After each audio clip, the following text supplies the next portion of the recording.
Gordon was cross. Why should Henry have a new shape, he grumbled. A shape good enough for me is good enough for him. He goes gallivanting off to Crewe, leaving us to do his work, and comes back saying how happy he feels. It's disgraceful. And there's another thing. Henry whistles too much. No respectable engine ever whistles loudly at stations. It isn't wrong, but we just don't do it. Poor Henry didn't feel happy anymore. Never mind, whispered Percy.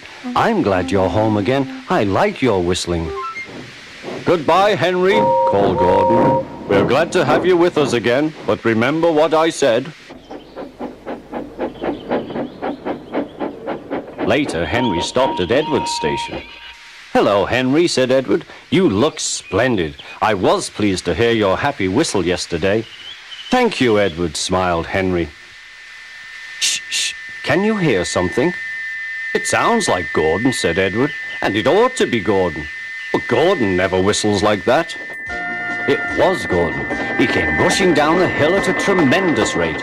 He didn't look at Henry, and he didn't look at Edward. He screamed straight through the station and disappeared.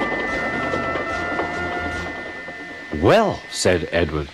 It isn't wrong, chuckled Henry, but we just don't do it. And he told Edward what Gordon had said.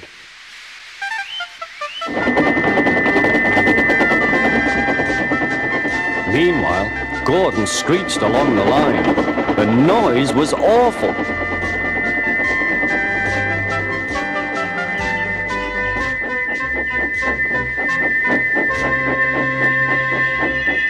At the station, everyone held their ears. The Fat Controller held his ears too. Take him away, he bellowed, and stop that noise! Gordon puffed sadly away, but he wouldn't stop whistling until two fitters climbed up and knocked his whistle valve in place. That night, Gordon slunk into the shed. He was glad it was empty.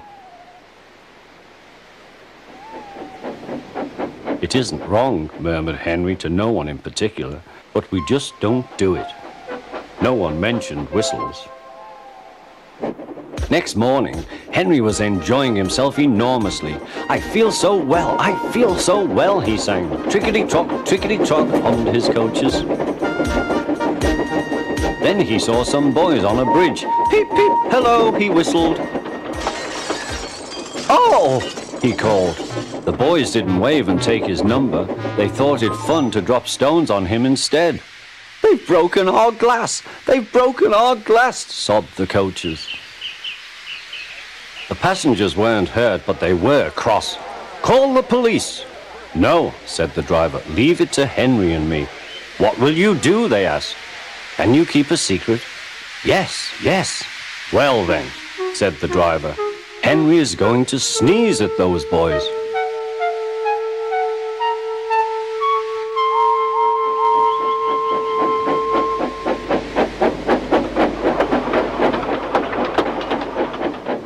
Lots of people were waiting at the station just before the bridge. They wanted to see what would happen. Henry has plenty of ashes, said the driver. Please keep all windows shut till we have passed the bridge. Henry is as excited as we are, aren't you, old fellow? Henry was feeling stuffed up. Soon they could see the boys, and they all had stones. Are you ready, Henry, said his driver. Sneeze hard when I tell you. Now, he said. Achoo, shoo!